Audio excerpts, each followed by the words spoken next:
What's up, folks? This is Crypto with James talking to you today about Mina Protocol.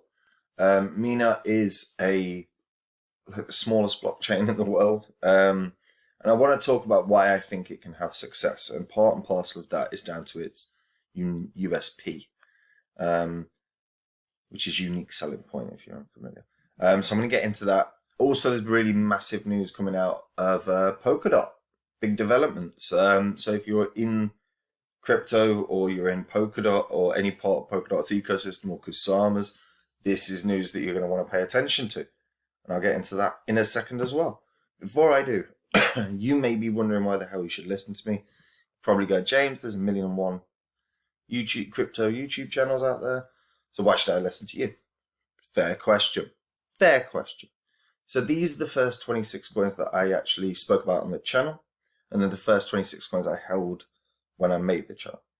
Had you put in $100 into each of those coins when I released videos about them, and you'd done nothing with them, you've been the worst investor ever, just sat on them and rode them all the way down into a recession, you'd still be in profit for around 7 grand. And that's doing every single thing wrong. Remember, buy low, sell high.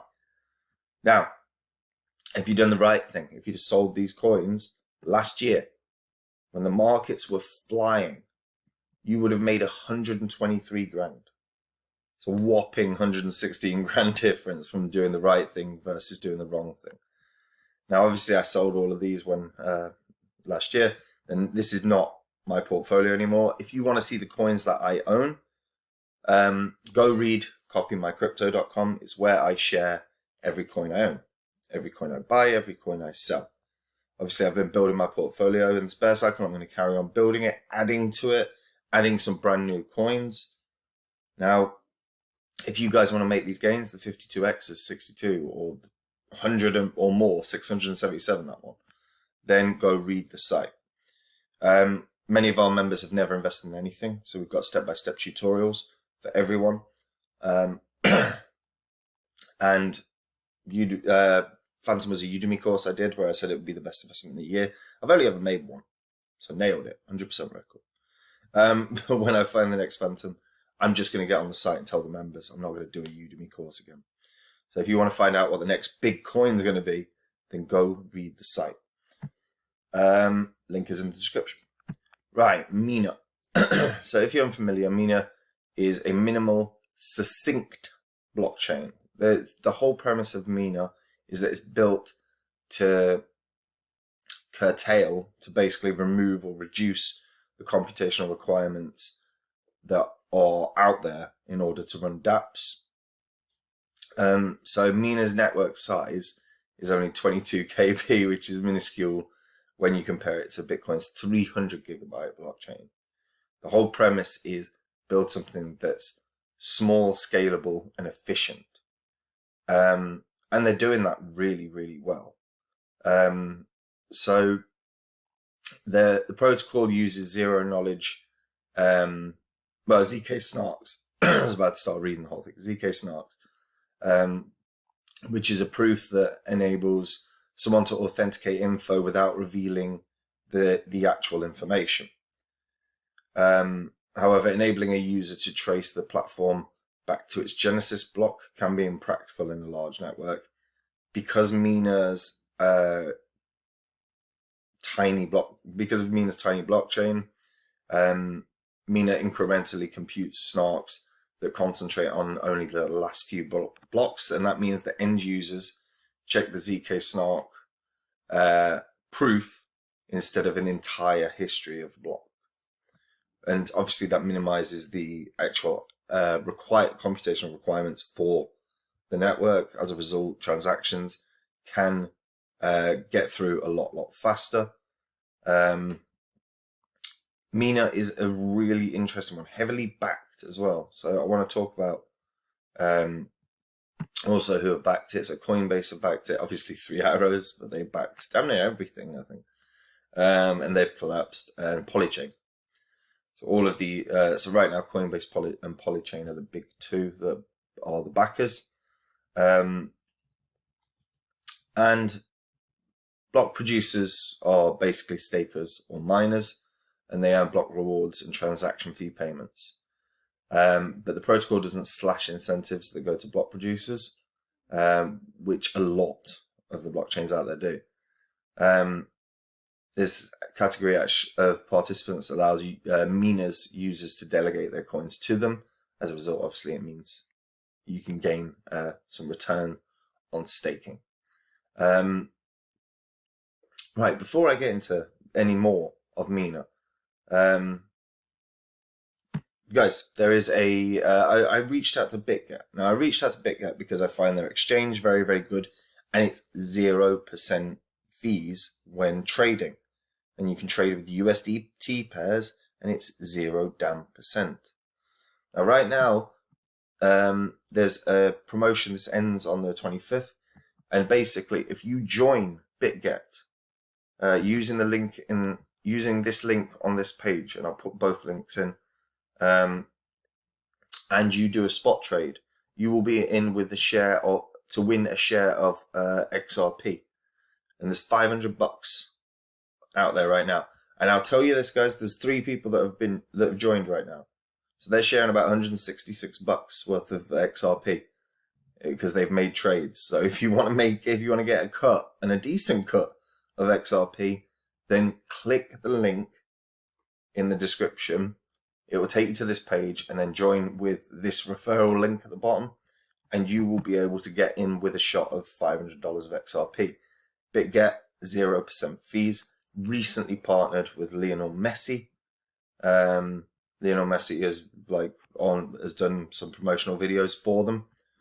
This BitGet's going to end up flying through as one of the biggest exchanges, so getting on it now. It's a good idea. Link is in the description, guys. Get your share of XRP.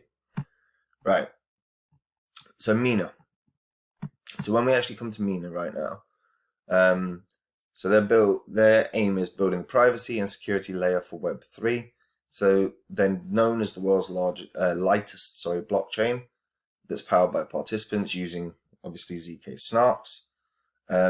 Mina is creating the infrastructure for the secure, democratic future we all deserve. Now, there's a few things that I like here. First of all, this is a really strong USP. This is an incredibly strong, unique selling point that Mina has, because every other blockchain is growing in size, and Mina's blockchain remains absolutely tiny, which enables users to quickly and directly access the current state from their smartphone and other blockchains. And what I really like is that fundamentally, I think there's going to be a lot of companies and a lot of startups that want to use something that's quick, that's cheap, that is easily accessible. Because of Mina's network size, I think they're going to draw in a lot of projects that want to work with them, and that fundamentally can only be a good thing. The thing I always bang on about right now is you've got to be building. You have got to be building, and they are. They're trying to draw in they're building partnerships. They've recently listed on Huobi, but they're building partnerships constantly. They're also got their grants. So the grants will be taking effect, and that gives everyone the opportunity. Anyone that wants to build are incentivized to come and build on Mina. I think that bodes really, really well. Really, really well for Mina. What I'm hopeful is that for Mina, we're going to see a bigger growth in terms of ecosystem. We're not seeing because right now it's fairly small, and we would want to see a much, much wider ecosystem. So Mina building and adding to what they've already got is vital. But I actually think the fact that they've got already got such a different selling point compared to everything else that's out there bodes really well. I think that will result in a lot more people and a lot more projects wanting to develop upon Mina. It makes total sense. And that's actually really important because they have to draw people in. Now, whether they do that with money or whether they do that with what's unique about them is irrelevant. They just simply need to add to that ecosystem. And they go through and they run through what the use cases of Mina are. So developers are already building powerful apps on Mina, but this is just the beginning. They want to connect crypto to the real world with end-to-end data privacy from on-chain to off-chain. They've got permissionless web oracles. They're going to have one private internet login, which is, an idea. It's not one I'm necessarily down for, but I think I can get why a lot of people would like that. And again, if that works, that's an incredible development. That would be incredible. A lot of people would be jumping aboard and getting ready for that. So I'm really optimistic that they've got enough in place that they can really push and get people to come to them, because that their selling point is they are tiny, they are fast. It's easy to build upon, it's easy to get started. And if it's all those things and it's pushed appropriately, this could be back to $10. This could bounce up to $10, which is about, an 18x. But a $10 coin would only make it a market cap of like 7 billion. And again, when you're looking at the overall landscape for the next bull cycle, what are we looking at? We're looking at Ethereum hitting 10K. We're looking at Bitcoin hitting 100K. Those two alone would have a combined market cap of 3 trillion. So then a 7 billion market cap for something that's very, very, very different to everything else that's out there seems exceptionally plausible. Maybe I've actually been really not very generous at all with the long-term prediction, but $10 per coin seems sensible, given that the supply, the max supply, is nearly out, and they're different. They've got something different. They've got to leverage it, and they've got to be getting 10, 15, 20 projects to start coming and joining them fast. Really grow the utility of the Mina token for the overall protocol. If they do that, yeah, it flies up. And it makes total sense. But let me know what you guys think in the comments down below. Like the video, subscribe to the channel. Yeah, we've got down to about just below now 75% of returning viewers that have not subscribed. We were at 80%. I'm trying to drop that percentage down more and more and more. So if you're a returning viewer, please hit the subscribe button so you know when the next video is coming out and the bell notification. And guys, if you want to see the coins that I own, come check out Copy My Crypto. Go read the site.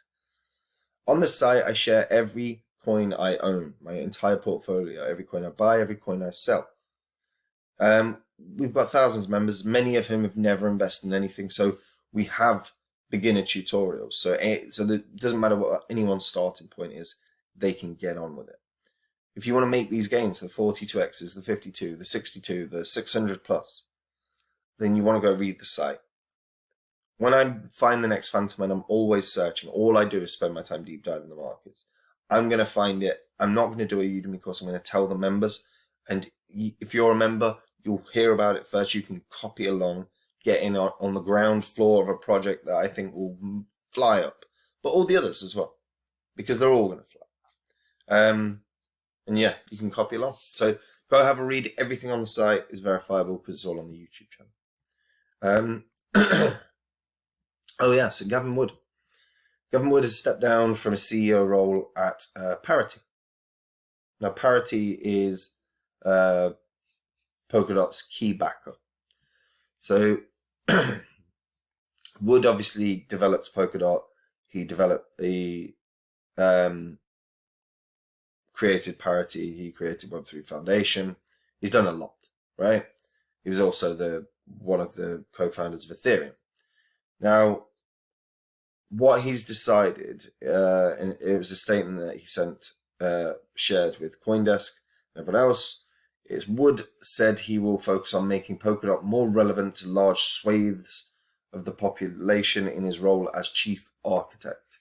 This will begin by helping the community design and build several interesting chain-integrated social primitives, which I think are crucial for us to deliver a true Web3 platform. As a result, he's leaving Parity. He is still the majority shareholder, but his co-founder, Bjorn Wagner, will now be the new CEO. So he's putting all his eggs in that Polkadot basket. That means we're going to see Polkadot, more developments on Polkadot, and Polkadot is absolutely flying with developments at the moment. We're going to start seeing the parachains that are on Polkadot start to benefit from the large hike in development that we're probably going to see over the course of the next few months. Things for Polkadot are looking brighter and brighter and brighter. This is going to end up being even bigger than it once was. This is great news for every crypto project associated with Polkadot or Kusama or the overall ecosystem. Not bad news at all. Let me know, again, what do you guys think in the comments down below? And if you are a returning viewer, hit that subscribe button. But I will see you soon. Take it easy. Bye-bye.